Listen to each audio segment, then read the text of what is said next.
In the tapestry of life, where every thread holds a story, America in Black and White emerges as a haven for the voices echoing through the heart of our communities. In this podcast, we wade through the rivers of our collective experiences, celebrating the vibrant hues of change brought forth by the whispers of hope and the roars of action. It's more than just a conversation. It's a journey into the heart of our society, illuminated by the light of those daring to dream and do. Join us, and let your voice be the melody that guides us toward a dawn where every color finds its place in the masterpiece of our shared destiny. Together, let's paint a future brimming with the positives that dwell in our minds and the actions that shape our world. Good evening, ladies and gentlemen, and welcome to another episode of America in Black and White, where we are coloring conversations on the canvas of America. Tonight, our special guest is Mr. Mitchell Rivers. Mitchell Rivers is the founder and CEO of Career Education Learning Center, a division of MDR Enterprise LLC, with over 2 decades of experience in operations and management in the financial and retail industries. Mitchell brings a wealth of expertise. He excels in verbal communication, dynamic presentations, and problem solving. Mitchell has acquired licenses in securities, health insurance, and life insurance, enhancing his extensive knowledge base. With over 20 years of experience in banking and finance, he has refined his skills and deepened his understanding of operational excellence. Mitchell holds a bachelor's degree in business management from UNC Pembroke, where he gained valuable insights into effective leadership and strategic planning. He also earned an associate's degree in liberal arts from Central Piedmont Community College, broadening his perspective. Outside of work, Mitchell actively participated in the men's ministry at his church, demonstrating his commitment to spiritual growth and community engagement. In his leisure time, he enjoys sports and supporting young individuals in their pursuit of goals. Mitchell embodies the entrepreneurial spirit and serves as a mentor and advocate for education through his passion and extensive experience. He strives to empower individuals to realize their full potential and unlock new opportunities. Ladies and gentlemen, Mr. Mitchell Rivers, how you doing, sir? I'm doing fine. I'm doing very fine, Mr. King. That was I wonder who you're talking to. I didn't know that was me, or you had another guest coming. Is there another guest coming? Who is this guy? I don't recognize that guy. So how's everything going? And is there anything you'd like to add to your bio before we get into the show? You said more than enough, man. That was a great bio. I can't wait to meet that person myself. That's what's There's up. nothing more to add there, sir. Yes, sir. So we're gonna then let's go right into your career as an entrepreneur. And can you tell us what was the spark that ignited your journey into entrepreneurship? Well, the spark came in, probably like most sparks come in when you've been in corporate America for a long time. Now I did run Career Education Learning Center as a nonprofit back between 2006 and 2013. I ran as a nonprofit and mainly to give back to the community that gave a lot to me. And so our core mission then as a nonprofit was mainly to help students find scholarship grants, endowments, and other financial needs in order to attend college, whether it's community college, four-year college, specialized school, or whatever, anywhere they can get certifications, licenses, somewhere to make sure they can attain some type of career in which they value themselves. So, I just think a lot of times we always think that kids need to go to 4-year school or maybe 2-year school or this or that. But there are other activities and other colleges out there. Johnson & Wales that does with cooking and other things. Where I went to, Central Piedmont has a vast array of careers out there, welding, air conditioning, heating. And so they do very well there. And I was wondering, can we expose kids to these activities too? How they come about, Charles, is mainly through, I used to do junior achievement. And so when I done junior achievement, I was working at the bank then, and I would go around and teach different classes high school and elementary school. But when I taught high school students, I would talk to them about maybe what they're going to do after high school, going to the military, or whether they're going to go to college, 4-year, 2-year college. What are their career plans for the future? And a lot of them kept saying, well, I want to go to college, but I don't have money to go to college. I would ask them simple questions as, hey, have you visited your counselor yet? Your career counselor here? No. Have you lived at any colleges? No. Have you been on any field trips or visits? No. And so that's when I decided to get involved in that aspect of people's careers, especially young people. Well, I think that's very interesting that, your entrepreneur journey is that to enhance and for the embetterment of the next generation. Can you tell me, what was it about the next generation that just prompted you to really wanted to reach out and to expand in your entrepreneurial journey? Yeah, mainly that came about through my past, my history. When I was growing up, I had people that poured into me. I had a career counselor that was a family friend, as well as the community college in Statesville, North Carolina, where I'm from, and to where he told me about scholarships and grants and everything else. And so my first year, I went on a full ride scholarship. Not only that, but I also told about, my mother made me suggested I go to the military and reserves as another way of paying for my colleges. And so there's a myriad of ways, even when I went to 4-year school, working in summertime. And so I was just so blessed to have people pour into me and to help me out that I just wanted that way to get back to the community, especially young people.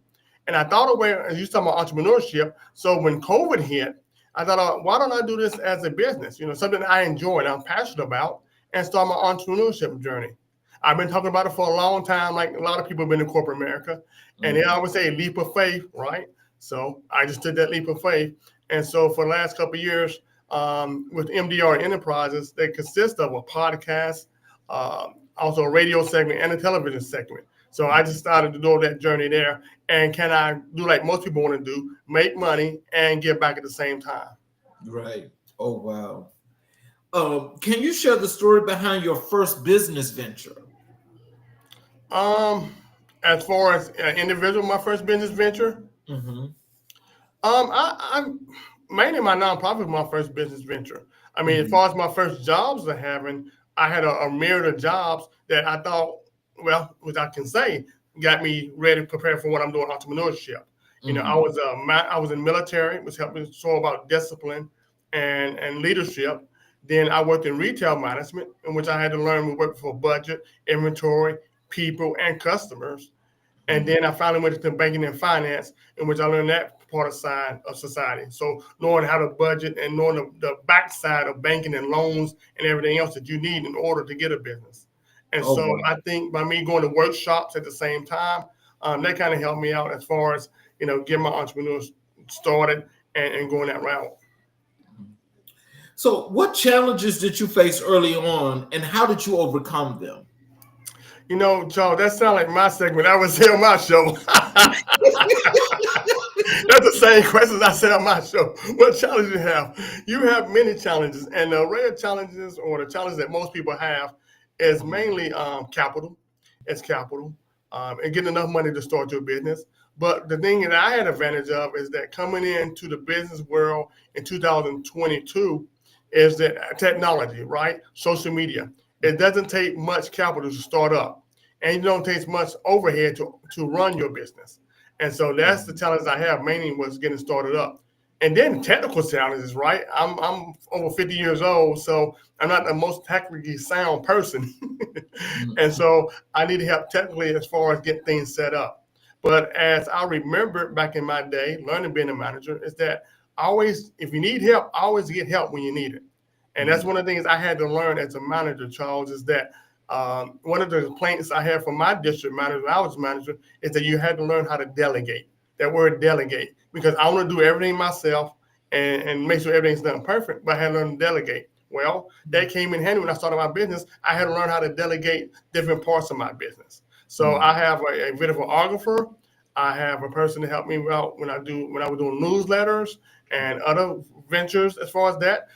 Even social media help, right? I need social media help for my sons to help me out with social media, to do LinkedIn, to get on Instagram, and other social media platforms.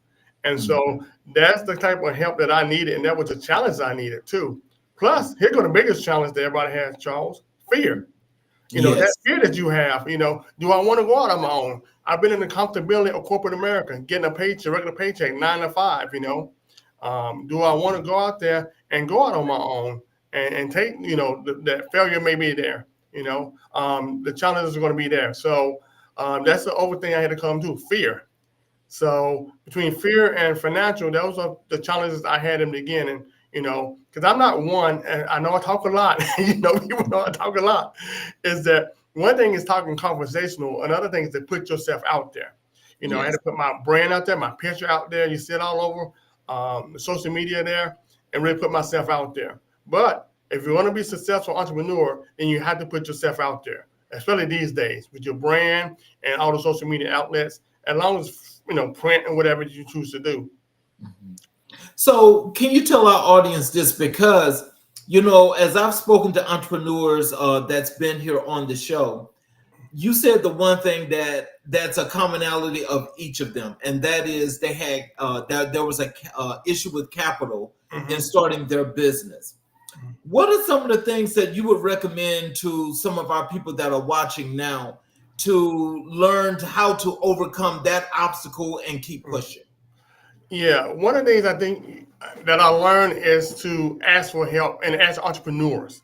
That's probably the best way is ask other entrepreneurs that even people that run a service station, gas station, even people, barbers, anybody that runs their own business with a small restaurant, whatever, as entrepreneurs. Also attend classes, right? Not only online classes, but classes that may be at your technical community college. They have small business centers all over there. Contact the small business centers. I know here in Charlotte, we have a great one at Central Piedmont Community College. I've been to a couple workshops, seminars, do online seminars. That's something that you need to utilize. And I think I need to do a lot more, but I think that's something that will help people who start now is to go to those first classes. They have a lot of beginning classes at the community colleges. Even the Chamber of Commerce. That's another way of doing it. Contact your Chamber of Commerce. A lot of business people, even at your church, try your church. There's a lot of business people. Your alumni chapter. So if you went to college or high school, try your alumni chapter. There are people that have their own businesses. So I think one of the most important things for you to help me overcome mine is to talk to other entrepreneurs and attend those classes, ask questions. I guess that's the thing, Charles, that we need to do more is ask questions. You don't know everything. You're something new. So go back to the beginning and start asking questions. And I tell my son that, I don't want to ask questions. I want to be shy. Well, the only way you're going to find out is to ask. People can't read your mind. You have to ask the questions. They don't know what stage you're in your entrepreneurship. So you need to ask those questions. How do I get about money? Are there SBA loans I can get? Or there county loans or city loans I can get?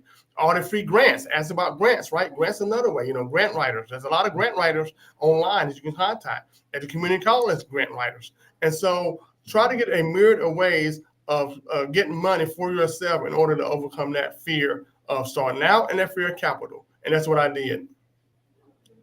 So what do you define success as an entrepreneur? How do you define success as an entrepreneur? That's a great question, Charles, and I never come to that conclusion yet. But I guess success would mainly be once you're able to get your operations running without needing you. And that would be successful to me. When you can have your business running and you don't have to be there and everything's running fine-tuning and you're still able to make a profit, that's success to me. Not being the employer. Because most of the time, most entrepreneurs, you start off wearing many hats. And the less hats you wear, then the better off you'll be, and the more successful you'll be overall. You become an entrepreneur most of the time not to be self-employed. I think there's a little difference between self-employed and entrepreneur in the sense that self-employed people, you work all the time and you only make money when you work. But if you become an entrepreneur, a true entrepreneur, then you don't have to be there when making money, right? You don't have to be there all the time running operations or whatever. You have hired employees to do that job for you. Now you can sit back and really do the strategic planning that you need to do in order to take your business to the next level. Wow. Now, you said a whole mouthful that was nothing but just some positive reinforcement. And the reason why I say that is because You know, most people, when they say you ask them to define success, the first thing that comes out is money. Mm-hmm. I Yes. don't think it's money. And, you know, and because I love the way you put that, because it makes sense that once you have started and, you know, you get to start giving some of those hats away, as you said, it Mm-hmm. makes it that much easier, but it makes you that much better. Yes, it does, Charles. And not only that, but then you can, like I said before, you can strategically start planning to grow. You know, if you have a franchise, you know, then you start having 2 or 3 franchises. If you have, let's take for instance that if you have a lawn care business, you know, and you start off doing all the lawn care by yourself. Next thing you do, you know, you get another, let's say you get another truck to in lawn care business. Somebody help you, 2 trucks. Let's just say 2 trucks, right? And then you get 3 trucks. Okay, and now you're hiring employees. And so now you got 3 or 4 trucks. Now you don't have to be there all the time. So now you can hire people to do that job for you and start expanding. Now to where you maybe have been doing, let's say residential. Now you can start doing commercial. Now you can expand your business, right? Now you can start doing apartment complexes. Now you can start doing schools and other areas that need lawn care. You know, and so that's just an example I know that people have done in the past. You know, I read a book here and called Morris Jenkins by Morris Jenkins, Air Conditioning and Heating. How he started off real small, and then he just expanded, and now he got what 2,000, you know, a bunch of trucks, one of the leading air conditioning heating in the South. You know, started with 1 or 2 trucks, and just started expanding. And then not only did he expand air conditioning and heating, but then he found out by asking his customers questions that they had plumbing trouble, and so now he does air conditioning, heating, and plumbing. You know, and so he expanded to that thing. And so then he found a niche. Like, you know what? People don't stay up, especially when I was growing up. And me and you about the same age, Charles, that most of the time, if it was up to 6 o'clock, you cannot get a repairman to repair your air conditioning and heating. You will have to wait till the next day. And you sweat to death or you be cold that next night. Well, he thought I did, wow, why don't I go to midnight? And so he started going late, getting a lot of times those customers that normally would be put on the next day, that he can do it that same day. And that made people happy. And then he really got smart, Charles. Then he thought about, why don't I have a program where if people give money per month, right, then they get special preferred treatment, right? They get two checkups per year, and then if they call in, then they get like a preferred treatment, like skip the line.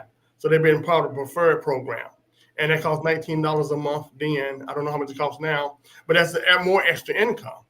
See what I'm saying? Is that he expanded, and at the same time, new ideas came on to expand his business. Now he got extra income coming in on a residual basis.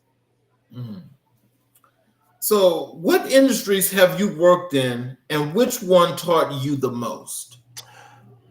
You know what, Charles? I think I worked mainly in retail industry and finance and banking. And I think each of them taught me to where I am today. As I stated before, retail taught me about delegation, it taught me about leadership, it taught me about working with customers. That's working with customers. It taught me being patient with employees, especially when you have to work with teenagers. Woo! Boy, some of the stories I can tell you there. I know this is a long podcast, but man, I don't have enough time to tell y'all the story I went through in retail. That'll tell you a lot. you know, I mean, you know, people take off their wig. You know, customers want to fight each other. You know, that's just a whole lot. You got that right. And so I learned a lot during that time. As far as those type of, I think those type of qualities that helped me in what I'm doing today. Now, of course, banking and finance also taught me more detail oriented. Because when I learned about finance, of course, it's very detail oriented. I learned about a lot of computer systems too, a lot of software that they use. So how important software is and how important data is for your business. So you can find data, computer skills, and still that customer relationship that you got to have, and just another different way of looking at things. Not looking at things for a financial way. And also, you know, retail company taught me that too, in a sense. Retail, because each store, depending on what store I work for, was their own individual entity. And so that really was a way that I said when I got out of retail for big corporations, is that if I ever done a retail store, I would do it by myself. Because then you had to wear kind of like many hats within the hat. So as I said before, you had work with employees, you had work with upper management, right? Then you had to work with your managers that you have, and then you had to worry about inventory. Then you had to worry about problems that come up. So one thing I learned about that's why I'm glad you said that is problem solving. You learn a lot of problem solving. Probably 90% of your area is problem solving in retail management. People don't understand that. You have everything else going pretty good because it's set up by the corporation, right? You have your inventory coming in. You have different managers doing their jobs to make sure everybody's in the right place, registers, and everything else. You have problem with the computers. You call help desk. You have problem with the freezers. If you're in a grocery store or something, you have someone to call. You have trouble with plumbing. You have someone to call. So there's an array of people that already contracted to call. So you know that when you have your own business, that you might want to set up to have that same setup, have people on. If you can't afford a retainer, at least know who to call just in case things happen on your business. How do you stay innovative in a competitive market? Be aware, read, be aware, continue to ask questions, continue to go to seminars, workshops, especially try to get in associations that within the environment that I'm in. That helps a lot. Anything new coming out, your association will be able to alert you about those new stuff coming out, and read and continue to grow and continue to network. So I think networking, going to workshops, seminars, continue to listen to other entrepreneurs and what they're doing, and just continue to listen to people like you, man.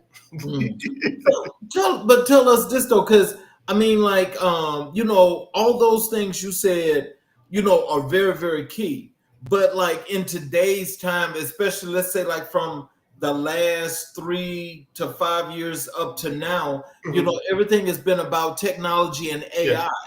So how are you staying innovative when it comes to the technology and the AI?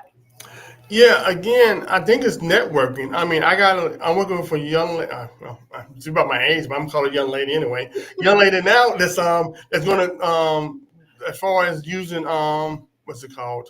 I want to say Chat GPT. Yes, using Jet PGT, AI, using more AI. And so she's going to say, well, we're going to automate you more and get more up to date, right? There's been changes, way back when, and even technology changes and software changes. And so in order to keep up with that, again, what helps me keep innovative is that technology make you keep innovative, right? New software coming out all the time. New way of doing things coming all the time. Young people also, because I call the college students, Charles, they help keep me young in technology and everything else because they up to date on all technology. I have 2 sons, so they real good at technology. They help me out when I need help. I'm that old person back in the day when your mother and your father say, "Hey, how you do this?" and "What you do this?" So I become the old man on the couch. Hey, how you do this? How you do that? Hey, fix this, fix that. Back in our days, that VCR, right? Yes, exactly. But they get the VCR working, and then computers. Hey, how you do this on computer? Now it just technology is integrated so much. You talking about I do DoorDash on the side. Talking about DoorDash, the software they have to use there, and even there for a short period of time I've done it. They've updated that software at least twice. So and the number of times when I went to the banks, and you would think the financial institutions I changed 2 or 3 times, that one would go to another, right? It would be like the same system, and every system was so different. Not only was every system so different, the systems even within a corporation change, right? They start off with one software, then they start off with another software, and it's changing. And so I think technology and where the world is going either force you to change or you will die, as they say. Either change or you become antiquated. I got 2 comments here in the chat, both from Magma Solomon. I hope I said your name correctly. First thing he said is nice to be here. And his second comment is, he says, exactly, Mr. Rivers, capital is the most challenging aspect in starting a business. Yes, unfortunately it is. I mean, it's been that way since the beginning of time almost. I know even when I took business classes in high school, the number one thing was capital. We talking about minorities opening business or why businesses fail. As always, capital is always on top of the list. And so the advantage that we have today is that if you have a career in technology, like on social media, then you don't need as much capital. Now, if you start a new restaurant, you start a grocery store, you start some type of even you might not need as much capital for as a barber shop or hair salon, but even then you need capital to get new machines, and mainly that capital is going to come from rent and everything else.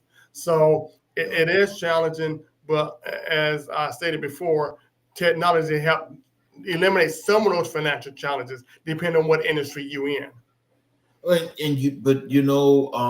something else though about that is, I think as going now into times that as we're going forward, and we're talking about innovation, I think as this technology is evolving every second, every minute, every day, every hour, every week, every month, is that as it's evolving, we're going to have to constantly evolve as well.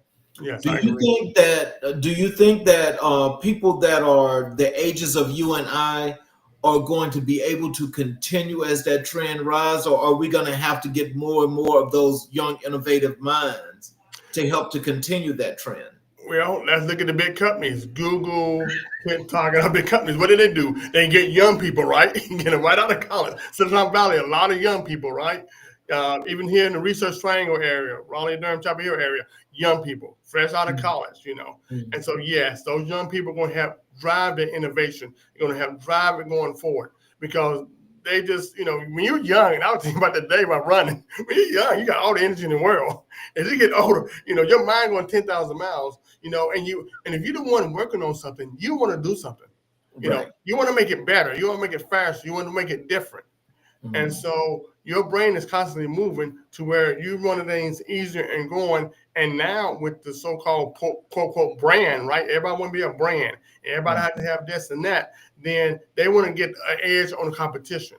And so that's why the technology come in, is that I want to get an edge on competition.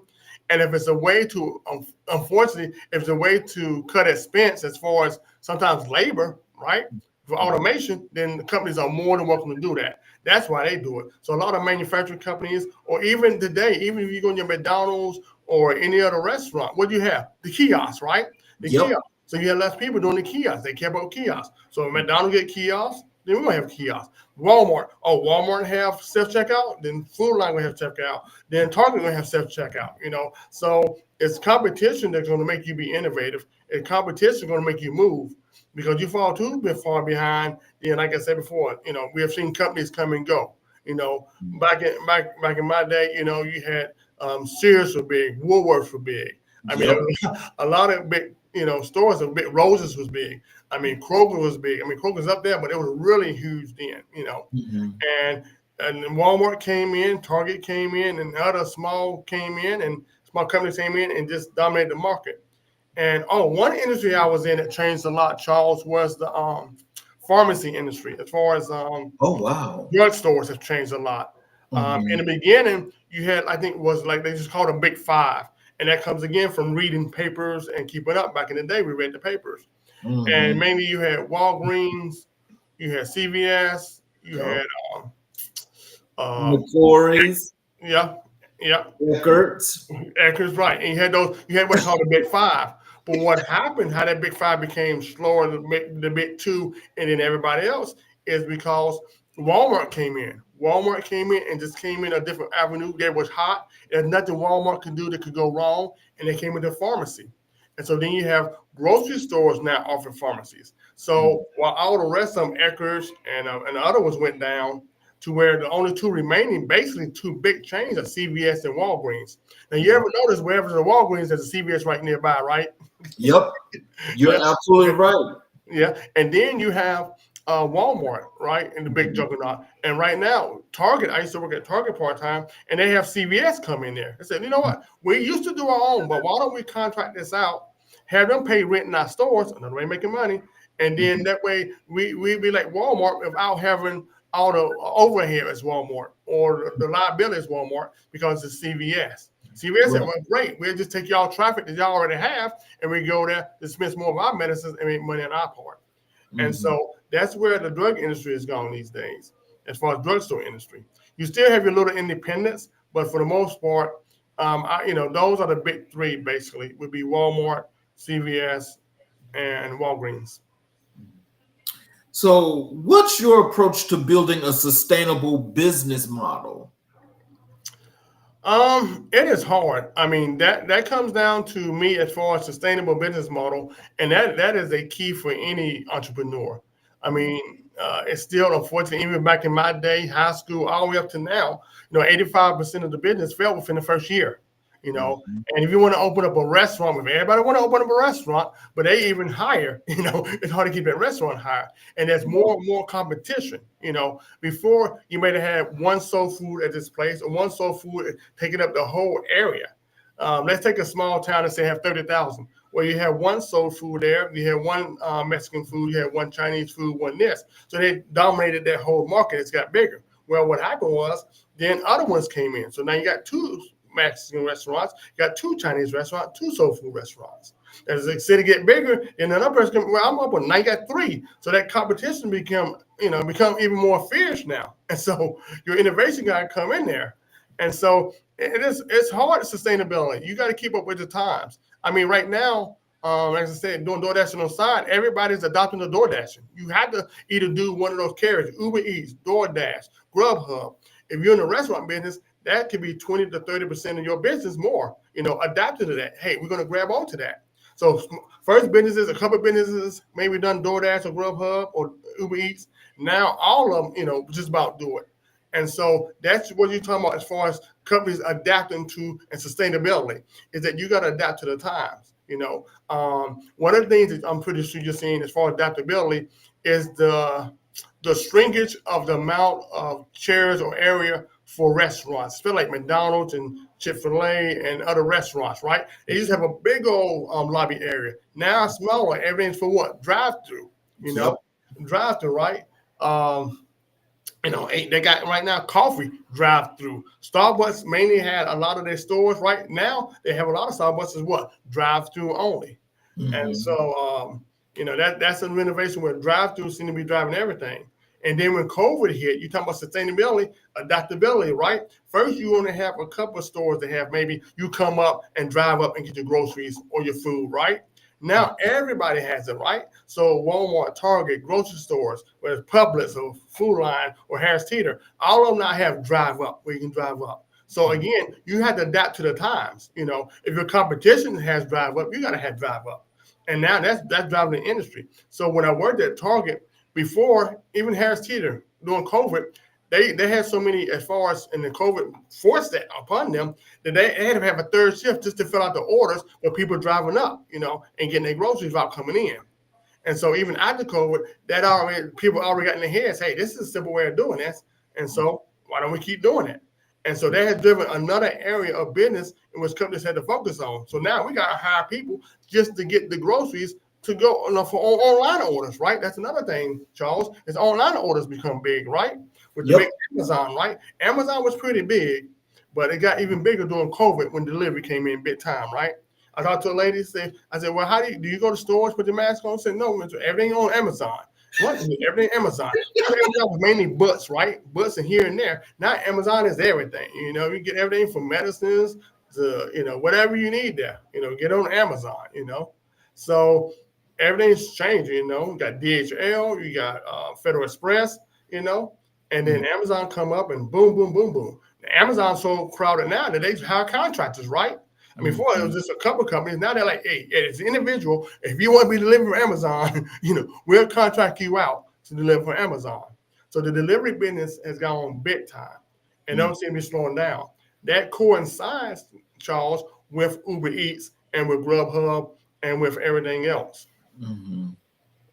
Wow. How do you balance profit with purpose? That's the real delicate balance there. Balance profit and purpose there. Because I'm older, Charles, I don't look for regular profits like most companies do. I know when I was in college in the 90s, it started profits before I would say before 1970s and below, 1980s and below. Companies just want to make a decent profit. It was like let's make 6 to 10% profit. We're doing great. Now everything's at normal profit. People want to get 15, 20% return on their investments. So the profit has gone way up there. And so companies that, cut expenses down to the bonus they can to beat next quarter. And so you have to decide what you want to do as an entrepreneur or as you want to do as a company. How much profit did you want to make compared to purpose? And so that's the key. If you have a board of directors and you're a corporation or you have a board, then profit's all they look for. Purpose is okay, but profit's number one, right? And that's what I told people before. The difference between nonprofit, because you're nonprofit and a for-profit, you still have to make a profit. It is that the goal of the corporation is what? To make a profit or to enlarge the shareholders' wealth. That's your main goal. To where if you're a nonprofit, your main goal is to serve the purpose in which you come into a nonprofit. So if I'm a nonprofit for like let's say like a children's fund, or I'm a nonprofit for to help feed people, my nonprofit would be, my main goal is to feed as many people as I can. If I'm a nonprofit that want to give out wheelchairs to elderly that can't afford them, that's my main goal, right? I have to make a profit still, get grants and whatever donations I can get to make a profit to pay maybe some of the volunteers that I have, but your main goal is that, serving them to make sure you get as many wheelchairs or get as many food out to people you can. For corporations, well, you know how they are, right? Business is nonstop. It's like money, money, money. How can we cut costs? And I used to tell people financial services, hey, the way corporations cut costs is what? Cut employees and cut employee benefits. Right. And that's where they come in. So if you're an entrepreneur, then you get to decide, what you want to do. And if you're self-employed, and then you can handle a little bit more better being self-employed. Okay, I got another question here from Mr. Solomon. He says, Mr. Mitchell Rivers, I got a question to ask you. As an entrepreneur, what are the things that you are required for one to look into before starting a business? And is it advisable to get a loan to a business? That's a good question. Let me put it on the screen here so you can I see it. I got it there, but you can put it on the screen if you want to. One of the best things to do, depending on what type of business is talk to people already in that business. That's number one. That's what I'm running like. So if you want to own a restaurant, especially if you get a specialized restaurant. So if you want to own a soul food restaurant or you want to own a pizza restaurant, the best advice is you, before you even start thinking about it, talk to someone who already in that business. Okay. And that's one of the best advice I've gotten for other people. Like, go straight to the quote, the horse's mouth in a sense. They run it. They know what it takes. They know the challenges and the rewards of running that business. And so by talking to them, then you get an idea how that business is run. Another way is also working there. So if, let's say you want to have your own pizza restaurant, the best way to know about running a pizza restaurant is what? Work there. You learn ins and outs of running that restaurant. Even better, becoming management there. Then you know behind the scenes. Now you know about inventory, you know about payroll, you know about insurance. Then that's even better to see if you really want to run a restaurant on your own. Okay. And is it advisable to get a loan to a business?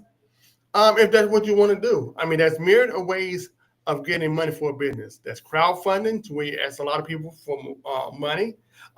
There's as personal friends. There's, of course, grants that you can get. And there's also, of course, getting a business loan. That's going to determine on you and your confidence in your business.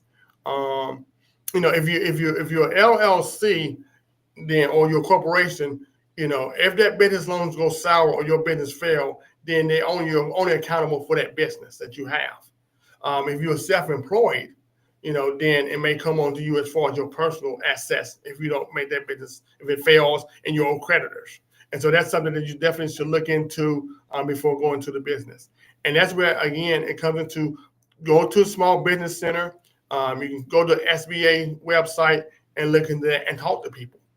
There are many business organizations. I used to be part of one that really helped me out as far as the questions I have. So get with business organizations. You can Google, want to own a small business, but get in touch with the small business center in your area. The Chamber of Commerce will be glad to have you. Everybody at the Chamber of Commerce, get in touch with them.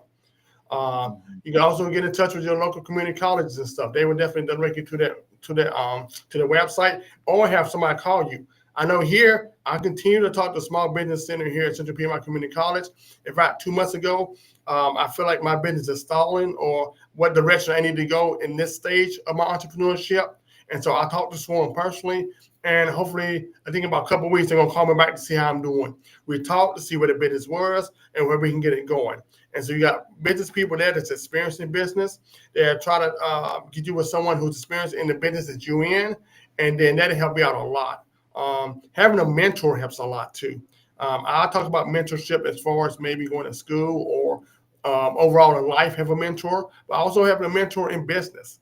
I have a mentor for my podcast. I have a mentor for my television and my radio segment. Now, we haven't ran a radio segment in a while. We're going to start that up hopefully in a month or two. But I have a mentor for each one of those. They help me out tremendously because especially if you're new in that area, that's something that you don't know. You need someone to help you. And that way you have to work all the mistakes that they made. They're going to make sure you don't make the same ones and get you further ahead when they started. But is it advisable to give a loan? I think it's advisable to get a loan. I mean, it's something that you really want to do and get as much capital as we said before, raise as much capital as you can. And so it's advisable to get a loan. I think if you can get a loan, get one. That's my advice. But again, it's going to be on your comfortability.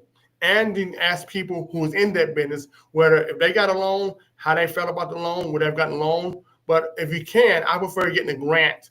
Probably the best thing to do because you don't have to pay that back. Grant equals gift. So if you can get a grant and get some people to put in some money for you that'll help you out, then use that. Can you expound a little bit more on the one phase that a lot of people don't talk about, and that was crowdfunding? Can you explain crowdfunding to him? Well, crowdfunding basically is getting a lot of people to put in money, and I did it through. To be honest, I did it through a website to where I got people to get a lot of money. So you get a lot of people either from. I got mine through. I think it was through StreamYard. I think or. It was through one of the social media outlets, and they said, well, you can do crowdfunding. And that means they reach out to different people, send a bunch of emails out, and ask people to invest in your business. Now, when you do crowdfunding, they're not investing to get something back. They're just investing for your business to be successful. So when you're crowdfunding, you're telling people, please invest in me, more like a donation, but it's not called a donation. It's more like, can you invest in me? You won't get much back. You won't get money back, but it's the way that you can help me. So you get a lot of people giving small amounts. And that's what crowdfunding mainly is. You're not going to get too many big amounts, but you're going to get a lot of small amounts for people who support what you do. I know when I looked at the one, Spotify was, I'm sorry, I got it not Spotify. Spotify had a special area where you can do crowdfunding. And there were some that had maybe 15 to 20 people. No, my fault. Have 50 to 100 people giving a monthly amount every month to make sure your business keep going, or they give a one-time offering. And so crowdfunding is getting a lot of people giving a little bit of money to help you raise the capital that you need or to keep your business going. I mean, one guy was averaging like $10,000 to $15,000 a month. People getting $5, $10. See, and that way, that helps your business going, and that's another revenue coming in for you that you can come in every month. So, what role does mentorship play in your entrepreneurial journey? Mentorship plays a lot because I'm familiar with more of I would say media. I'm more, as you stay earlier, I'm more in the financial and retail, and so media is not something that I'm familiar with. And so a mentor was there to help me. In fact, when I got started, I reached out to LinkedIn to Dr. Joseph Williams, who helped me out a lot and get started with my podcast. He told me who I need to go to, where I need to go to, and it cut out a lot of guessing games, right? He told me here, as far as here's what you need for a production guy, here's a writer, videographer, here's a person that can do your trailer. It helped me out so much. And so mentorship is very, very, I would say it's needed when you first start out, especially if you're in an area you don't need. I mean, it's the same thing with radio. I knew nothing about radio, and this was mainly on wdrbmedia.com. I knew nothing about radio, but my mentorship, who helps me out all the time as far as this is what you need to do, Mitchell. Just stay on task here, do this, do that. It helps guide you the way that you can go without making the mistakes that they made before, or making mistakes that you continue to make. They would tell you the best route to go without you going all around different corners there and spend less time going back on mistakes you made and more time concentrating on what you want to accomplish within your business. How do you handle failure or setbacks in business? I cry. I cried. I do like everybody. I cried. I cried. Ooh, boy, Oh man! you But just don't seriously, know. they just a part of life. I think it's hard because everybody want to be successful. Everybody want to make a lot of money. Even me, I want to make a decent amount of money and help people at the same time. But setbacks is a part of life. I think the advantage, as far as I am concerned, is that my age, right? I've been doing a lot of setbacks in my life, so I know it comes with the territory. And that's where mentorship come in. To be honest, you have someone to talk to about your failures, about things that you're not sure about, or about things that are not going as well as you thought they would go, right? Your hopes and your ideas and where you thought you're going to be from a year or 2 years from now, you may not attain those goals. But if you have a mentor, then you can talk to someone. So the best way I deal with setback is to talk to someone. And mainly if I have a mentor, talk to my mentors, or even talk to my family members. You know, my brothers help me out a lot. So talk to them a lot. But mainly to deal with setbacks, you have to talk to them a lot. Revamp, okay, I need to go back in, restudy your business plan, because my business plan changed. The business plan I have when I first started, there's a different business plan that I have today. Because my business changed today, right? When I first started my business, Charles, I thought it was going to be mainly I was going to do webinars, live events, and I had a podcast, maybe a podcast, right? That was my main thing. But that has changed over time because when my podcast, and then a guy at a television streaming service seen it, he's like, okay, Mr. Damon, he said, hey, we're going to start a streaming service. We're going to do podcasts also. He interested in that. So then I said, okay, great. So he said, that'd be coming in September. So in the meantime, I got a call from WDRB Media saying, hey, you want some free advertising? I said, yes, I have a podcast. I want free advertising. And talked with them. They said, well, hey, why don't you have your own segment? So I said, okay, then I'll have my own segment. So they came in April. And then by September, I was trying to put my podcast on television. So I'm like, man, it occurred to me, I got a little media network here. So that changed totally from what I had, right? So I went from thinking one way and it totally changed. So I had to change my whole format in a sense, or my whole business plan, because I thought I was going one way. I ended up going another way. Now, in order to revamp myself, he said the innovation, now I need to help with that, right? Because I'm not in this business. I'm in a business I'm not comfortable in.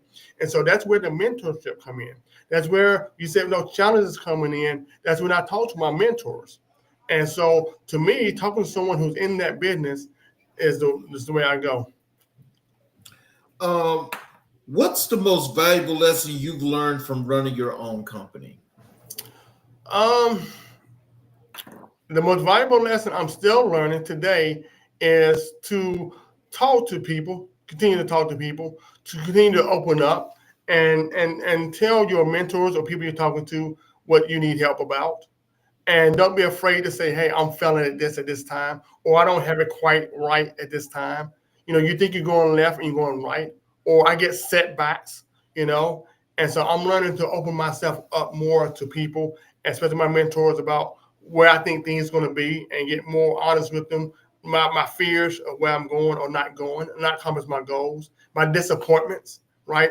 To being honest to people, to being honest to my mentors about the disappointments and goals that I had.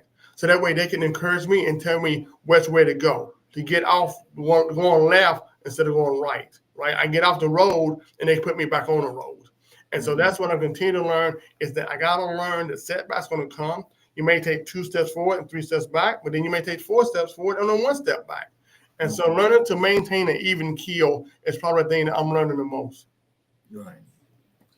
How do you identify and seize new opportunities? I identified as it's something that's going to help my business. It is something that's going to help increase my brand. It is something going to help increase revenue, and it is something that that I'm comfortable doing. And so that is definitely something that that I think about when I'm approaching new things to do, right, or innovative things to do, right. When I told you when I went to radio and then went to television, that's something that I thought would enhance my podcast. So how did I say, you know what? That's going to help my brand. It's going to help get my name out there more. And so, yes, let me do radio. Then television. It's going to help my brand. It's going to get my name and my mission out there more. Then I do television. And so anytime I want to bring something in, then that's when I think it's going to help my business, grow my product or service, and help my brand. Then that's how I made the determination: is it going to help me overall and help the business? If it's something that I'm not comfortable with, or something I don't think is going to help my brand or help my company, then that's how I determine, like, no, I shouldn't do it at this time. I don't want to veer off too much away from my core business. And that's what I had to do. You had to identify your core business. And especially when you're a young entrepreneur like I am, although I'm old as crap, but I'm a young entrepreneur when I'm old, man. I don't want to deviate too much from the core business there, right? So my core business is media. So let's stay in media there. And does it go with the media part? I mean, I have a long-term strategic plan, but let's do the short term first before we talk about doing the long term. I think one of the questions you want to ask me is that when do I know to expand, or when do I know to go to the next venture if it's within my core value? I know that's coming up. I can see it on your face. And so, yes, that's how I made that determination. Is it going to enhance me? Can I go to make this move? And then that cost, right? How much is it going to cost me to make that next move, right? Is it going to cost me a lot of money? Is it something that I can do, that's attainable, and it's within my core business? And so that's when the costs come in. It's going to cost me a lot. Do I have to pay more people? Do I have to contract people? So I had to determine all of that in the realm of, do I bring them into my business? And is that something that we want to do? Because cost is there. And then time. Do I have time to do it? Right? Is it time conducive? Is it going to take me away from my core business? See, you don't want to expand too fast away to take you away from your core business. But I was fortunate, and I am fortunate, to where, since my core business at this time is my podcast, then all I did was do radio, which is similar podcast, right? And it's expanding. I'm still running my mouth. I'm still putting information there, right? And I'm still able to articulate what I want to do as a company, right? I want to talk to college students. I want to get careers out there. I want to talk about financial literacy. I want to talk about education. And that was just another avenue I can do that. Yes, okay, if it's another avenue I can do that, then let's go for it. Oh, TV, that's another avenue. Okay, there could be another distribution channel, right? You want many distribution channels that you can use in order to make sure your brand and your message get out there. And that's why I said, okay, let's do this. And so is it something that's going to take me away from my core? No, because all I'm doing is posting my podcast to the television. So the overhead, no extra overhead, not too much extra time, because they do most of the time for me. And it is affordable. Yes. Okay, so once you make that determined, then I go ahead and go to my next, as far as my next business venture, but it's still within the core value of our company. Mr. Solomon has another question. He says, is GoFundMe the same as crowdfunding? Only in a sense, crowdfunding is more business term. It's more for businesses. And GoFundMe can be for businesses, but it can be for an array of things. It can be to raise money for funerals. It can be to raise money because someone had an accident or they need certain things. So you can use GoFundMe for your business purposes, but mainly when you use the word crowdfunding, that's more contained to businesses. That I'm investing in this business. I'm investing even in a nonprofit. I believe what they do, and so I'm gonna support them. And they may support you on a monthly basis, to where when we're talking about GoFundMe, that's more of a one-time giving. To a crowdfunding, hopefully it can be a monthly giving. What advice would you give to aspiring Black entrepreneurs? The number one advice I would give to especially African-American entrepreneurs is go for it. Don't be fear. We still have that ultimate thing is fear, because we have a job, we have this and that, and we're comfortable, especially if you have a family, right? And so, as I told my son today, like, he wants to do entertainment stuff, that's fine. But you still got to do your business, right? You still got to have your job or your on-side job or whatever you do to make ends meet with your responsibility as a household, right? As a man or as a woman who helps support that household and your family. And so you continue to do, and there was a controversy with Tabitha Brown saying that, but I think the way maybe Wacy said it, but she's true. In financial services, they told us this all the time. Look, you come full-time financial services, and once you start making more money in financial services than you do your 9-to-5 job or your side job, then you can do that job. So my son would be an entertainer. I said, that's fine, son, but until you make more money being an entertainer than you do your regular job, to where you can pay your bills and live comfortable, then you can go ahead and do that job that you love, that you have passion for. But until then, that's going to determine how you live. And so if you have a children, if you have a young family, my family, all everybody's adults, but if you have a young family, then you're gonna have to, you can do both. I've seen people do both. I've seen women have 4 or 5 kids, open their own business and successful, I mean, you hear stories like that all the time. Women going back to school. My mama went back to school. We had 4 of us. Went back to school, got a master's degree. That way she can teach in community college. She didn't want to teach high school. She wanted to go to community college. She went back to school and done that. And so it's good that you can able to do those 2 things together. But you got to understand that if you want to switch to a job, and I talk about this a lot on my podcast, is that if you want to do the job you're passionate about, then sometimes you have to do 2 jobs or 3 jobs in order to do your job. Because every entertainer you talk to Denzel, you talk to Will Smith, you talk to Kevin Hart, all of them had other jobs, odd jobs before they make it, right? Every actor, actress you talk to was a waiter, waitress, or something before they made it big. And even when someone made it big, they say, look, I still kept my job until I had enough money to take care of myself on that entertainment end. How do you build a team that shares your vision? That is a good question, because I had to learn that. And you talked about earlier as far as what I learned in retail. Being on a team is essential to having a successful retail business. It's very essential to having a successful store. I found out early on that's going to be like any other sport, right? Your team sport, right? Jalen Hurts don't have to be the best quarterback in the NFL. He just had to have the right team around him to be successful, which he does. Everybody think that you have to be the superstar, you have to be the main one. No, it's your team to do that. And so you have to learn that you hire people that has the same vision you do and that has motivation to do the work that you want them to do. It comes with attitude. And then as a leader, what I did one time is that the employees I was hiring wouldn't stand as long as the employees my assistant manager hired, because I was training him. So I said, you know what? You take over the hiring. That's what I talk about a lot of times. If you weak in one area, somebody's saying, hey, you just take over the hiring. Mm-hmm. Now, when you took over the hiring, our retention rate was even higher than it was before, right? Mm-hmm. One thing I told my son about being a leader is knowing when to delegate and knowing when to listen to other people. Mm-hmm. They always say you don't want to be the smartest in the room, but you want to have smart people around you. There you go. And so that's what I've been learning so far, is that, and the people that work for me now that I contract out, they're way smarter in their area than I am. And so it makes my job a whole lot easier. And so building a team is essential. And the better your team is, the more easy it makes your job. The weaker your team is, the more work you're going to have to do. And the more things you're going to have to stay on top of things, which use your energy. So you don't have enough time to relax and strategic plan to grow your business. If you're doing all the work and you're doing everything and have to check behind people, then we're going to have time to envision as far as trying to get more money for your business, trying to come with better ideas, talking to people, go to seminars, go to workshops to expand your business. You can't, because you're over here too much. You need to be over here to where you can sit back. Okay, now where we going? And if you know that they're going to do well, then you go ahead. So what's your strategy for scaling a business? As far as, well, it depends on the growth of your business. I'll find that out in retail. Even big companies do that all the time. People say, oh, there's another layoff for a bank. Well, a bank has a layoff, to be honest. I work for First Union Wachovia, Wells Fargo. A bank has a layoff about every 2 years. 2 or 3 years, they're going to have a big layoff, okay? And so they're going to scale their business upon as much revenue they're bringing in. You scale your business to the amount of people that you need to make that business successful or continue to make that business successful, which means you don't hire more employees until you need more employees that's going to be more productive and make your business grow. Right?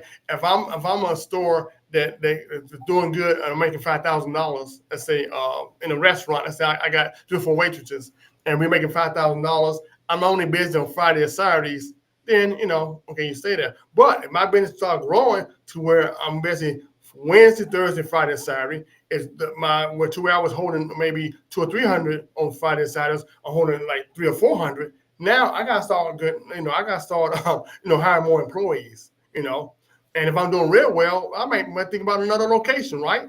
Restaurants do that, right? If I'm doing real well, I want another location. I know bakeries have done that recently in Charlotte. Well, they had a good bakery on this side. She said, we're on the other side of town and put a bakery over there. There's a soul food place here in Charlotte that was on one side of town. They were doing so well, they went to the other side of town. And so know how to scale the business is how well your business is going. And when you scale that business, can you maintain the quality and the service that you've been getting before? Yeah. I got a question here in the chat here from John Devin Bates. He says, how do you vet or choose a team? Again, it depends. You can do different ways of that as far as depending on what you need or what industry you in. You can interview people yourself. I've been in the interview process. You can ask around about people, or you can go to Indeed online, right? Indeed and Career Builders, and get applications or resumes, and that's how you build a team through that way. Or word of mouth. If you tell different people, hey, I'm hiring for this position. You know anybody? That's the way you probably a safer way of word of mouth, to be honest. Because if that person word of mouth say, hey, I know somebody do a job, and you trust that person, you know that person that they're recommending is good, most likely. The best employers I had was one that came through word of mouth, to be honest. The one that unfortunately I had to do resumes or I had to get applications through. Sometimes you make it, sometimes you don't. It's kind of hard. That's the thing that every employer wants to do, right? Hire the right people. And believe me, I worked at Target, Walmart, all the big stores before. They go through employees like this a lot of times. You don't know. You just hope you hit them. And once you hit them, the main thing is that once you find a good employee, retain that employee. And that's the thing that I didn't like about corporate America is that I was a ceiling on how much I could pay my employees. I got mad because I'm like, wait a minute here. I have a good employee and they're doing a very good job, but I can't offer them more money, but I can bring somebody off the street and offer them more money. But my employee, what happened to my good employees, they go right down the street to another store that offer them more money. Sometimes over 50-cent raise or $1 raise. Well, now what happened is now when you lose your employee, now more money got spent training that new employee. More money got to spend maybe trustworthy in that new employee and see that employee does the same job as your unemployed you had before. Was that employee that you hired new just as good as the one you let go or they went somewhere else? That's the trick for every business, right? Can I hire employees that's good as the one I hired before that has already left, right? You seen that commercial Indeed, oh, I lost someone. Oh, go to Indeed.com. That's the hard part. But yeah, I go by character. Try to go by character more than what they do. Try to go by if you hear that they're a hard worker, they care about things they want to do more than what they can do. I just find that's always been the best method is that their character. The character means a lot. Because if they work hard cutting grass, or even when I was in retail, if I heard that young person done their chores or done things around the house and was and help people all the time, those employees came out to be the best employees. Because now you're getting the attitude, right? You're getting the attitude, and if they're able to learn, that's fine. But you got to get the attitude and the trustworthiness first. The character comes first. The character comes first, and then everything else after that. Because if that person with a raggedy attitude or not so good character, you don't want them. And they're going to be good for your business because they come with attitude. The first person, depending on what type of industry you're in, if you're in, let's say, even if you're in front desk, right? You're a hostess at a restaurant. If the hostess have a snotty attitude or act rude or have a bad mood, then that sets the whole tone, right? But you go in the doctor's office. I'm in the doctor's office today. Hey, when the person is very nice and everything else, that sets the whole tone for the whole office. But if they very mean and got a nasty attitude, then you're like, okay, I'm not coming back here no more, right? If the waitress or waiter is not as accommodating or nice, I'm not coming back here no more because the service is not good. The food can be great, but the service is not good, then, Well, Mr. Bates just wrote in the comments, he says, thanks so much. That was very insightful information. Glad to help you, Mr. Bates, there. Let's transition over to your podcast, Career Education Learning Center. Mm-hmm. What inspired you to launch the Career Education Learning Center podcast? What inspired me to launch that was when I done that as a nonprofit between, as I stated earlier, 2006, 2013. That came about during that time. So let's go back. Let's go back to where when I had that as a nonprofit, to where I went to different schools. I had workshops and seminars talking to young people about getting scholarship grants and free money to go to school or whatever money they can have to go to college, to King College, whether it was a community college, four-year school, or specialized school. And that was the basis there. I also done junior achievement. I taught young people and high school students economics, business classes, and government classes. And so being around young people inspired me to have that organization back then to help them because I was poured into it as a young person. I had guidance counselors. I had family members that encouraged me to attend school or go to military. And so let's go up. You talking about what inspired me to come up to now, as far as a podcast, is that social media. When COVID and social media hit on, you couldn't go out much. I said, hey, why don't I do the same thing? How can I give back? Again, I always want to give back to the community if I can. I was so blessed, so why not bless someone else? What can I do that's my talent that I've done before that can help people? And can I do it and make money at the same time? And I thought about doing a podcast. So that's where it came out. I said, you know what? Everybody else got a podcast. That's a way of getting my brand out there. So I have to do a podcast. Now, I did not want to do a podcast, to be honest, Charles. That was not on my agenda. I did not want to put myself out there, to be honest with you. That was not, when I first saw that was not what I was thinking about. I was thinking about going like different schools and everything else. But I felt like, you know what? A podcast would be much easier, and I have a much wider audience because now everybody has social media. You get around the world. Not only I want to not limit myself to the Charlotte area. Now I go across the state, I go across the country, and I go across the world. And it gives me a wide variety of people to interview, different careers, different people. So I've interviewed people from India, people from Africa, Asia, all over the world. And so that gives me a chance to interview and see how they feel about their education. Jamaica, Bahamas. I mean, it's great. And I get to see how their educational values and how their careers are going. And so that's how that podcast got started, is what way can I do the same thing I was doing before, but this time not be limited to a geographical area. Here, I can be more transparent on a wider scale. And so I can get my brand, my name, and my message on a wider scale. And I just want to do that in a positive way. So I thought, what way can I be positive on the airwaves or on social media? And I said, well, you've been doing it before, then do it again, this time on social media.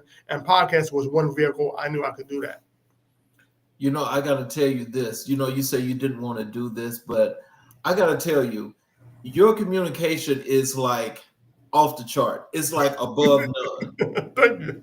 I mean, and so it's like a very easy thing for you, which means that I know that in just saying this, I don't know this, but it's like anything's attainable. That you reach out for because of the way you communicate. Yes, and I knew this was going to come up, is that is surprising, knowing that me and other people who are preachers and teachers and stuff had a speech impediment when I was younger. I wouldn't hardly talk when I was younger. I had speech impediment. I was going to speech class up to the third grade, which is ironically, I like going there because I got out of classroom. But I said, what speech? So by the time the third grade, I graduated. Oh man, I can do a speech no more. But then once I learned to run my mouth, as my family members tell me, my friends, now you haven't stopped yet. So I can do that. Right. But ironically, my mom was an English teacher. She was a literature professor, literature teacher. She taught in high school and community college. And so maybe that's where I come from as far as communication skills come from. If you say I have good communication skills. But I had a speech impediment when I was little and I didn't say much. And now as my, I would say my family members say, now you can't stop running your mouth. So I said, why not put it to good use? No, but really, that's really cool because, just listening to you, I want you to know that you're giving us today a masterclass. And this is so much appreciated because, people are learning and they are accepting all of this good stuff that you're putting out. Well, since I've known you, Mr. King, being around people like you, who are very smart and intelligent and want to make positivity as far as a mission and their statement of life, it helps a lot. It encourages me. It gets me to where I want to communicate positively throughout young people as well as the community at large. And I think that helps me out a lot. And so I was glad when I got in touch with you. I was glad that you invited me on the show also to where I can express myself. But looking at your LinkedIn profile, looking at what you do, it inspires me. It gives me confidence and help me keep going. Even though times I get down, I say, hey, what is Mr. King doing? Well, look, I appreciate that. But, hey, as we keep doing this excellence, I want you to know that you are contributing to that excellence because you are proof positive as to what excellence looks like. Thank you, sir. I appreciate that. What gap in career education were you hoping to fill? This is doing your podcast. Right. What gap? Give students a platform to give college and what's high school and college, but I just don't start off with college students a platform to where they can talk, express themselves, and talk about their educational experience. And then on the other end, I thought, well, why don't I have professionals that also is on there to tell about their career journey, how they got to their current career. So that way, when the college students look at either their fellow peers going to college and can do it, when they go to graduate school, get a master's degree, or change majors or different majors that they didn't think they could do, but they're done, right? And then I want the professionals to go ahead and tell them how to take their career and the challenges and the victories that they had and accomplished their career they in thus far. So that's the gap I hope to fill, is that hopefully high school students look at this too. They're talking about, hey, I can go to college or I can go in the military. If I go to the military, I can go to college too. And also the piece I'm more concentrate on maybe next season would be financial literacy. I've had interviews with financial literacy people, having a financial background myself, but hopefully I'll do that more next season too. And that puts it into young people, right? Find out how to handle their finances when they get out of college, right? Because right now they're under mom and dad and they need to learn how to do it themselves. And a lot of times, let's be honest, we don't listen to our parents. Well, we listen to a third party more than our parents. And so I'm trying to fill that financial gap as well as the education gap, as well as thinking about what career you want to do. And so the gap I want to fill is to help young people kind of understand that all three of those go hand in hand. You don't have to go out to college to be educated. You can become an entrepreneur. But whatever you become, you got to educate yourself within that job. As I stated earlier, if you want to run a pizza restaurant, how you become educated, you go work at a pizza restaurant. You educate yourself at a pizza restaurant. Then you become a manager at that pizza restaurant, and now you can own your own pizza restaurant. And then you start off with one, and you start off with two, and you start off with 3 or 4. Now you have a pizza franchise. You didn't go to college, but you want educated people. No, that person was educated on their job that they've done since they were 18, 19 years old. Now they're 30 years old, now they have 3 pizza restaurants. Right. See, education is not always in the form of a book. Education is also on the job training also. And that's what I want kids to understand. Like some kids say, I'm not smart enough, or I don't want to go to 4-year school. And I heard that a lot when I was going out in the field. I said, well, there's other jobs out there. There's other careers out there. There's a military career. I know a lot of people done military careers, very successful. There's careers out there to where you can do air conditioning and heating. You can do welding. You can be a technician in the medical field, not in the computer field, software area. There's a myriad of jobs that if in the community college you can be. You can be in life insurance license. Get your license. I try to stress that a lot. Get your license. Get your security license. As far as becoming a broker. Get your life insurance license. You can get your health insurance license. These licenses are just as important as your education, because you can have a degree, but I can't practice real estate if I don't have a real estate license. I can have a degree. I can't sign somebody for life insurance. I don't have a life insurance license. I can have a degree, but if I don't have my broker's license, then I can't sign people up to invest in different companies to where I can make money. And so I understand the licenses are important, that if you don't want to go one track, the 4-year school, then fine. Then there's the other tracks that you can go in order to be successful. And that was one of my main things too, that you don't have to be successful just to have a degree. But if you do want a degree, let's see how you attain that degree and help you get that degree. And then life happens, as you know, Charles, is that you may not want to pursue what you thought you wanted to pursue. A lot of students said that. I wanted to be an accountant, but I found out this was better for me here. I think one young lady said that she was going one area, she wanted to be a nurse, but once she started doing an internship as a nurse, she found out she didn't really be a nurse, I don't know. I don't want to be a nurse. No. It went the other way, You find out that one lady, I talked to another, a young lady said, I want to go into pediatrics. She said she said all that, what required about the first year of college. Woo, got to change that major. Yep. And so you find out, hey, you're going to change. And I want them to be not afraid to change, right? You're going to change. You're going to change throughout your lifetime. You may change your major. You may change what you want to do. You yourself are going to grow and change. And so I don't want young people to be fear of change that they can't change or they can't pursue. If you're an artist, I did have an interview a couple weeks ago with an artist. They started off as an artist, and then they had their own gallery. That's something that people think about. Y'all had a struggling artist or whatever. But, and that's another thing about social media too, Charles, is that now I seen artists on social media, they're able to sell their art on social media. Yep, surely can. Right? Knowing that innovation, right? Knowing that adaptability, right? So now you don't have to just own your gallery or be part of a gallery or go around to different flea markets or areas. Now you can also do it online to where you got more of an audience, more people watching you and can order online now and get Yep. so you're going to make more money doing that, If you're a singer, how many singers, at least in the last 2 or 3 years, that we've heard, whether jazz musicians or singers themselves, that have been discovered on social media? Yep. I can't think of the young lady's name, but there's one real big jazz musician that was on social media, a young lady, and she got discovered jazz, and now she's doing records and flying around the world. And so I want young people to know the opportunities that's out there for them. And that was the reason, that's the gap I want to fill. I want to put positivity in their lives, and I want them to know that there's other areas of careers. If they don't choose a career in the beginning, they won't. They didn't always change their career. Don't be afraid to change, and don't feel like a failure if you didn't make it in the career that you sought first. How do you choose your podcast topics and guests?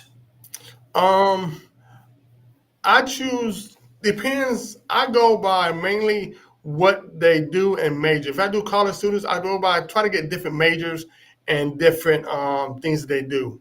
So, I have somebody in drama. I finally got somebody with drama major, is in drama and film production. If I look on LinkedIn, a lot of them I get off LinkedIn. If I see somebody that's in public health, if I see someone that's doing, that's want to be a doctor, or someone that's want to be in criminal justice. And so I go over looking at different majors first, to be honest. And then I try to get a array of diversity too. I try to get male, female. I try to get people with different races, people of different nationalities, and people in different countries. So I look at all of it together to choose my guests that I have. And then as far as professionals, I do the same thing. I try to get people that's doing different things. So I was happy to get an artist. I was happy to get a financial person. Happy to get a lady that's a lawyer. Happy to get people that's in their doctorate degree, and all kinds of different professions there. A lot of entrepreneurs I got on my show. And so I try to get different professions, different careers. So I'll probably go by that way first. And so when we last chatted, I informed you that we do Black History 365. Okay. And I asked you, who were your the most influential people or persons in your life and career in Black history? Mm-hmm. And you told me that it was your mother and your career counselor. Yes, my mother. Yes, number one would be my mother. As I said before, my mother attended North Carolina A&T University. She graduated salutatorian. She said she's been valedictorian, but hey, but she was very smart. Very smart. She stressed education. To be as smart as my mother was, she stressed education and being a school teacher. My dad was also a school teacher. He was a music major, music teacher. But to stress it and not put pressure on me, my pressure came because I'm number 3 of 4 kids. My pressure came because my 2 older brothers were very smart. My pressure came, they came home with A's, and I came home like, okay, I'm happy. They mad they get a B and cry. I'm happy if I get an A or B. I'm like, oh, good, good. And the role model come into where my mother, she didn't put that pressure on me to where I had to be the same as them. Do the best you can. And she stressed, and where I got this from, she stressed that, especially teaching at a community college, she stressed that kids just, that the 2-year degree can be just as important in getting the 4-year degree. So when the kids know, as smart as I am, and much I'm an English teacher, and I want you to know, speak English, and I want you to have good communication skills. And if you want to go to 4-year degree, there's certain areas that you need communication skills. If you're going to be a lawyer, a doctor, whatever, in those certain professions, you need to have a degree. But if you don't have a degree, and she instilled in me, like air conditioning, heating is good, carpentry is good, all the other areas within the community college is very well. You can make a very successful living at it. And so I probably that's where that role model come in, is that I'm finding out as I examine my life. And my mother passed away in 2013. But the legacy left to me is that, treat everyone with respect, whether they're on the custodian staff to the CEO, treat everyone with respect. There are different professions out there that people can do. Not everybody's going to be the entertainer. Not everybody's going to be a pro basketball, football player, or baseball player. But everybody can learn and do a trade. Everybody can do some type of trade or good at their job. And so that's what she taught me, and that's where that role model come in. And for my career counselor, he taught me as far as he loved diversity as much as I do, right? I try to have a diverse crowd and diverse guests on my show. He liked diversity too. And he taught me the same thing as far as colleges, go where you want it. Not everybody's meant to go to a big school. If he can kind of tell by your personality, you need to go to small school, or HBCU may be good for you, or PWI may be good for you, or go to this school. It's a medium-sized school, it's not too far away. You're a person that don't want to go far away. You're a person that wants to go far away. So he did an excellent job as far as instilling the kids to pursue a career. Not only a 4-year degree, but also to choose a career in military, choose a career in the 2-year schools, specialized schools, where you become a barber in hair salon and other areas there. And as you know, barbers and hair salons, they make a lot of money. If you're a stylist, right? They make a lot of money, especially these days. And so, like I said before, you open up one barber shop, you get another barber shop, you get another barber shop. I got quite a few friends that have 2 or 3 barber shops. There's women I know that have 2 or 3 standing salons. They make very good money, very comfortable living, and it's something they enjoy doing. So why is Black history central to your personal and professional identity? Because I'm African American, and because of the history of African Americans, and because our stories don't get told as much. As I said before, I used to go around different schools and talk about colleges and talk about scholarships and grants, but I also taught some Black history. I'm a Black history buff. Did not realize it, Charles, that when I looked at my report, my transcript when I graduated college and high school, I made all A's in history. Did not know that. Would have changed my major. I just / business and history major. I enjoy history. I love Black history, but I think our story has not been told. I think we get a short end of a stick when it comes to schools teaching Black history, how much we have contributed to this country and the world at large.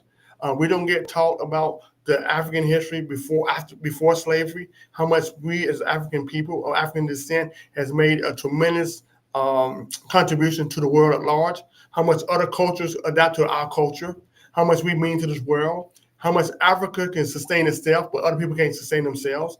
Everything that Africa has, it has everything that it needs to sustain itself.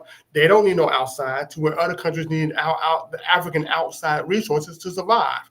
The cobalt comes from Africa. Your phone, everything that we have electronics, your phone, and then we do, all those raw materials come from Africa. The diamonds that you have, the gold, the amount of gold that's in Africa. And so I think it's really important for our young people to understand that we were great kingdoms before slavery, before the transatlantic slave trade, that we are a part of that great history, part of the Egyptian history, part of the Kushites and the Jebusites and all those great kingdoms back in the day.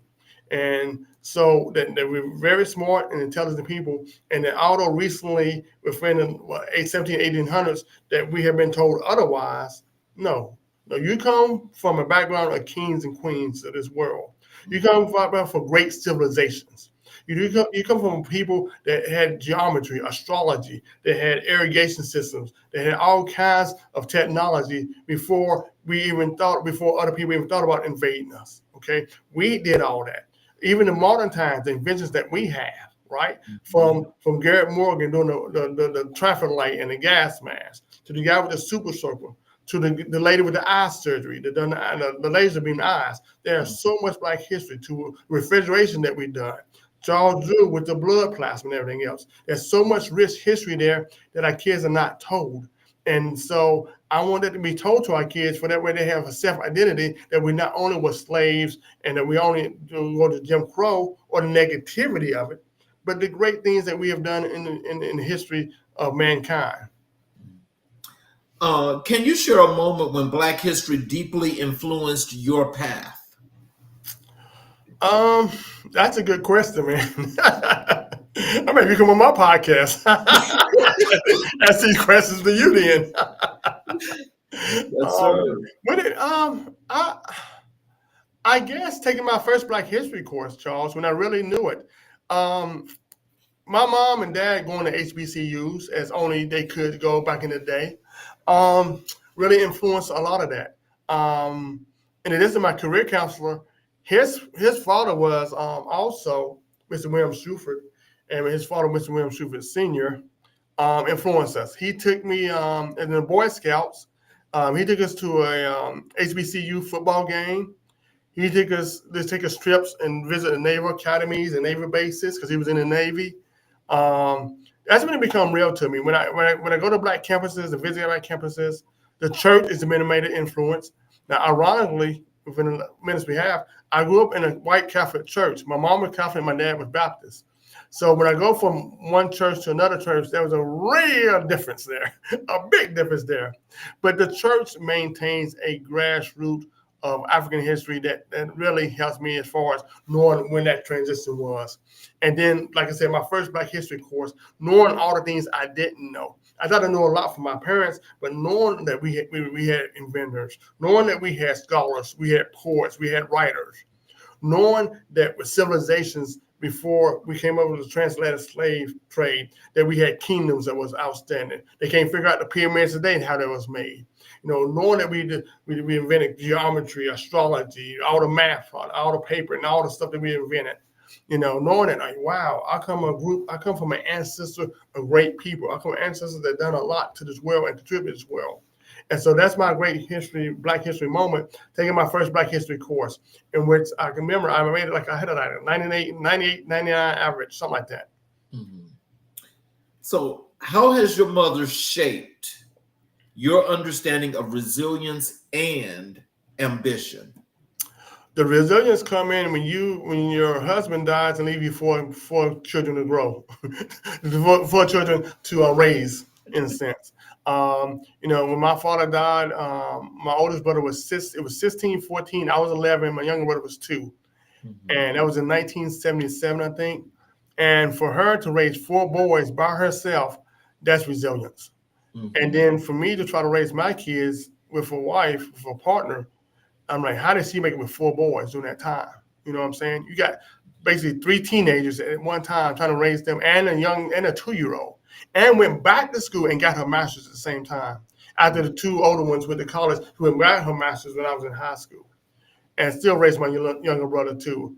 That's resilience. And so I didn't have to go far to know about resilience and Black history than my mother.